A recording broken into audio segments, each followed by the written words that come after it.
पुरुषोत्तम मासाला कधीच मलमास म्हणायचं नाही, केलेल्या पुण्याचा क्षय होतो. आणि दुसरी गोष्ट, या महिन्यामध्ये जो कोणी दान धर्म व्रतवैकल्य माझी सेवा करेल ना, ती डायरेक्ट मला प्राप्त होईल आणि त्या सेवेचं मी हजारो पटीनं मी त्याला फल प्रदान करीन, असा या महिन्याला आशीर्वाद देतो. हा महिना विशेषत्वानं भगवंताच्या साधने करता, पूजा अर्चा करता, भगवत प्राप्ती करता म्हणून सांगितलं. आणि अशा दिव्य पुरुषोत्तम मासाच्या महापर्व काळावरती आपल्याला प्रत्यक्ष अन्नदान घडतंय, यज्ञाची सेवा घडते, सद्गुरूंची सेवा घडते, पुरुषोत्तमाची सेवा घडते, दानधर्म आपल्याकडून घडते, सत श्रवण आपल्या कानावरती पडतंय. म्हणजे ही सामान्य गोष्ट नाही, हे अनेक जन्माच्या पुण्याईनं मनुष्याला प्राप्त होते. तुम्ही आम्ही खूप भाग्यवान आहोत की या 7 दिवसामध्ये आपल्याला श्रीमद भागवत कथा, त्यासोबत यज्ञ, त्यासोबत चतुर्वेद पारायण आणि अनेक विद्वान नाही का अशा मान्यवरांचे, साधू संतांचे दर्शन आणि त्यांचे कीर्तन श्रवण करायला मिळणार आहे. आपल्या गावाकरता ही खूप मोठी पर्वणी आहे. हा खूप मोठा आनंदाचा क्षण.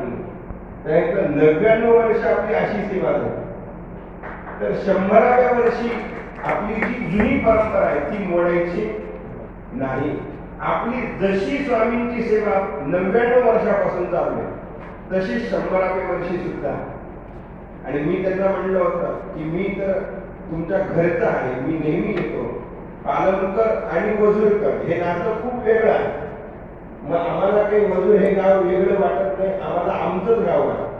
म्हणून आम्ही म्हणलो होतो सुरुवातीला की आम्हाला सेवा काय करायला संधी द्या, एखाद्या विद्वानाची कथा वगैरे आपण श्रवण करू. पण त्यांनी सांगितलं नाही, तुमची सेवा स्वामींच्या ठिकाणी अनेक वर्षापासून आहे, परंपरेने. तेव्हा आमची इच्छा अशी आहे की ती सेवा तुमच्या मुखातूनही व्हावी. आता आम्ही मनातल्या मनात विचार केला की जरा शताब्दी महोत्सवामध्ये स्वामींच्याकडून मला ही सेवा करून घ्यायची असेल म्हणून जशी त्यांना बुद्धी दिली असेल. मी अत्यंत सामान्यातला सामान्य, एवढ्या मोठ्या विद्वानांच्या समोर मी काहीतरी कथा करावी एवढी माझा अधिकारही नाही, माझी तेवढी माझा तेवढा अभ्यासही नाही. पण तरी या गावाचं नाही का, आणि आमचा एक वेगळं प्रेमाचा संबंध आहे. या संबंधाला अनुसरून म्हणून स्वामींची सेवा म्हणून आता पुढचे 7 दिवस आपल्याला जशी मला स्वामी बुद्धी देतील त्या पद्धतीनं आपण श्रीमद भागवताचं चिंतन करणार आहोत. या श्रीमद भागवताच्या संबंधामध्ये जर विचार केला तर जगाच्या पाठीवरती श्रीमद भागवतासारखा श्रेष्ठ ग्रंथ दुसरा कुठलाही नाही. आपल्याकडे श्रीमद भागवत आणि श्रीमद भगवद्गीता या 2 ग्रंथांना विशेष महत्व प्राप्त झाले. या श्रीमद भागवताला आणि श्रीमद भगवद्गीतेला विशेष महत्व का हो? तर ह्याचं कारण असं आहे की हे दोन्ही ग्रंथ श्रीमद भागवत आणि श्रीमद भगवद्गीता हे दोन्हीही ग्रंथ मनुष्याच्या जीवनामध्ये प्राप्त झाल्यानंतर तो जीव त्या जीवाला ज्याच्या पर्यंत जायचं आहे, ज्या भगवंतापर्यंत त्याला जायचं आहे, त्याच्याच मुखातून निर्माण झालेले हे 2 ग्रंथ आहेत, गीता आणि भागवत. ज्याच्या प्राप्ती करता आयुष्यभर साधना करायची आहे त्याच्याच मुखातून हे 2 ग्रंथ आल्या कारणानं श्रीमद भागवताला आणि श्रीमद भगवद्गीतेला एक अनन्यसाधारण महत्व प्राप्त झाले.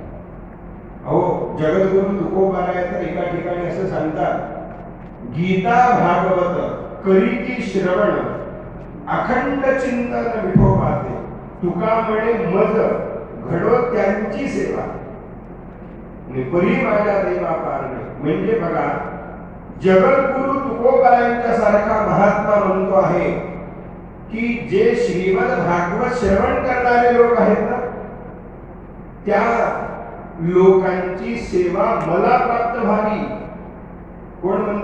जगद्गुरु तुकोबाराय म्हणतात. मग विचार करा, श्रवण करणाऱ्याच्याकडे जर एवढा अधिकार प्राप्त होत असेल तर या ग्रंथामध्ये किती सामर्थ्य असलं पाहिजे. हा ग्रंथ सामान्य नाही, हा ग्रंथ अलौकिक आहे. हे 4 वेदाचं, 6 शास्त्राचं, 18 पुराणाचं, सर्व उपनिषदाचं सार म्हणजे श्रीमद भागवत आहे. हा सामान्य ग्रंथ नाहीये. आणि हे श्रीमद भागवत म्हणजे प्रत्यक्ष भगवंताचं वाङ्मय स्वरूप आहे. भगवंत निजधामाला जाताना भगवंतांनी स्वतः सांगितले, तिरोधाय प्रविष्टोहम श्रीमद भागवतार्णवम. मी निजधामाला जाताना माझं जे तेज आहे ते तेज मी या ग्रंथामध्ये ठेवून जात आहे. म्हणून आपण श्रीमद भागवताच्या आरतीमध्ये म्हणतो, ग्रंथ नवे हा श्रीकृष्ण गीते वेधी मनपूर्ण. श्रीमद भागवत म्हणजे सामान्य ग्रंथ नाहीये, तर प्रत्यक्ष भगवंताचं स्वरूप आहे. श्रीमद भागवत म्हणजेच भगवंत आहे आणि भगवंत म्हणजेच भागवत आहे. असं भगवत स्वरूप श्रीमद भागवती कथा पुढे 7 दिवस पर्यंत आपल्याला श्रवण करायला मिळत आहे. ही अनेक जन्माच्या पुण्याचा महाराज आपला ठेवा जो आहे तो उदयाला आपल्याला येताना दिसतो आहे.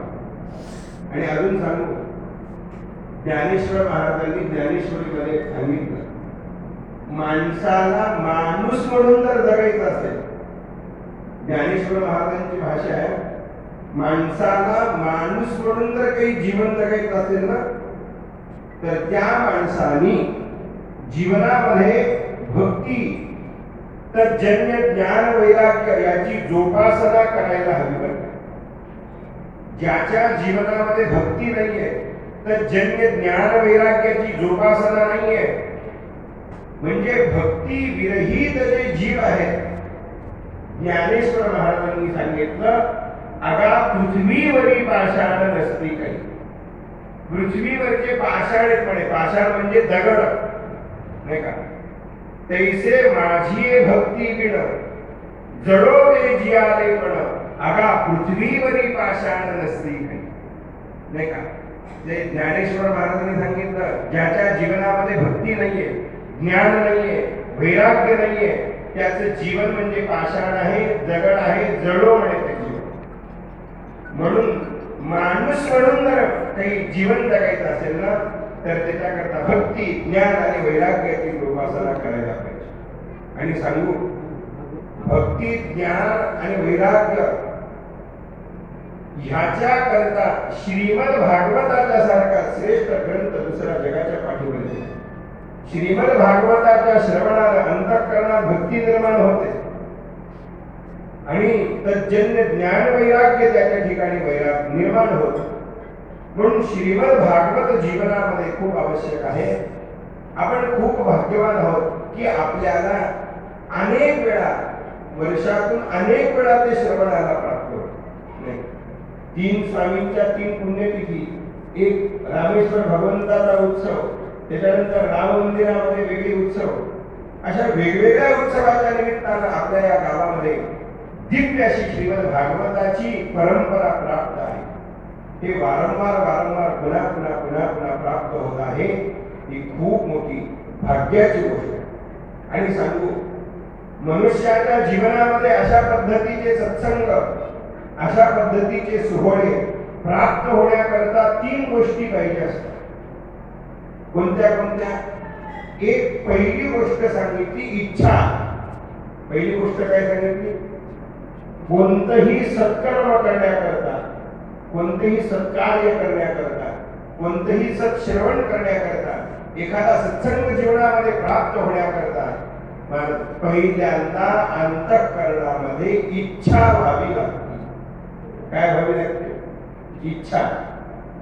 आता काय दुसरी गोष्ट सांगितली, त्या इच्छेकरता म्हणून दुसरी गोष्ट सांगितली, प्रयत्न असावा. दुसरी गोष्ट काय? प्रयत्न असावा लागतो. नुसतीच मनामध्ये इच्छा आहे आणि प्रयत्नच नाही, उपयोग आहे का?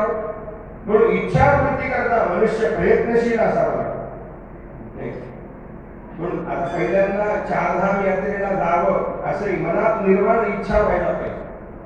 पंढरपूरला जावं वारीला हे पहिल्यांदा काय झालं पाहिजे, मनात इच्छा निर्माण झाली पाहिजे. स्वामींचा शताब्दी महोत्सव करायचा आहे, पहिल्यांदा काय झालं, पहिल्यांदा आपल्या सगळ्यांच्या अंतःकरणात इच्छा निर्माण झाली की आपण एवढ्या वर्षीपासून सेवा करत आहोत तर शताब्दी महोत्सव व्हावा. काय निर्माण झाली, इच्छा. आता जरा ऐका, नुसती इच्छा नाही जमत, कार्याबद्दल इच्छाही निर्माण करतो. भगवंताच्या अनुग्रहाची जोड प्राप्त होत नाही तोपर्यंत त्यांनी केलेली इच्छा आणि त्याने केलेले प्रयत्न हे निष्फळ असतात.